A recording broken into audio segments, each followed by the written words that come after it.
brothers and sisters, friends from the media, I'd like to welcome all of you here to this function.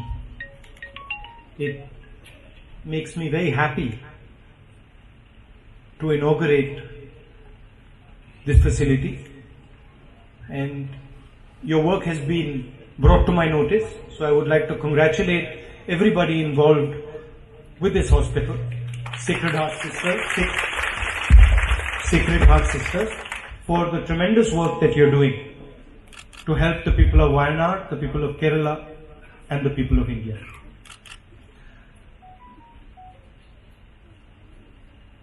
This is a de-addiction center, and you treat mental health issues. I think on de-addiction,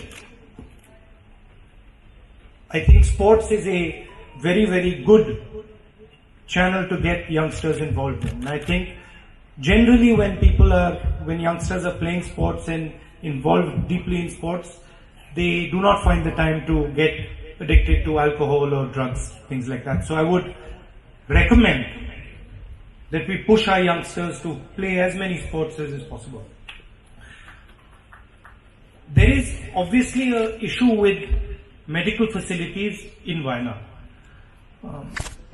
There's been a long-standing demand for a medical college, and just yesterday I went to the house of a young girl who was bitten by a snake in a school and then died as a result of not getting medical attention in time. So I think that's a message to us, both on the education front and on the medical front, that we need to move aggressively to improve the medical facilities that are available to all the people of Wayanad, and in particular the poor. Yesterday in one of my functions, I mentioned that I would like to cooperate with the government and help make that dream of a medical college a reality.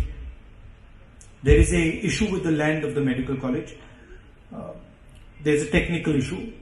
So I proposed to the Chief Minister that I would, if he was interested, that I would speak to the Chief Minister of Madhya Pradesh to donate some land that Madhya Pradesh has here, to facilitate and speed up the medical college. And I'm waiting patiently and happily for a positive response so that we can move forward and get a state-of-the-art tertiary hospital, a state-of-the-art medical college in Wayanad.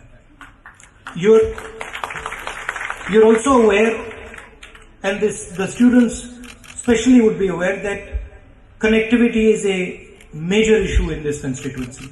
There's issue of railway connectivity, and then the most important thing for everybody is the night traffic ban.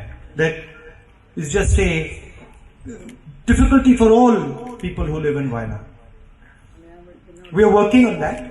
It's a complicated issue. I've raised the railway issue in Parliament just a few days back, and I'm hopeful that on the railway issue and on the night ban issue, that if we cooperate, we can get a solution that would benefit the people of our constituency.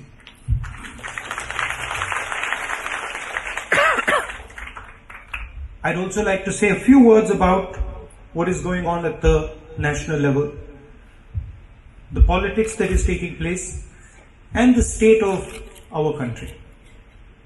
Our country is a country of many religions, and I have not come across a single religion that preaches hatred, anger, and violence. Unfortunately, there is a tendency among those who rule us in Delhi to divide this country along religious lines, to divide this country along community lines, and to use violence to solve problems. I personally do not believe that violence can solve any problem. I've been a victim of violence in my life. I've lost my father, my grandmother to violence, and as somebody who has experienced violence firsthand, I know that it does not solve anything.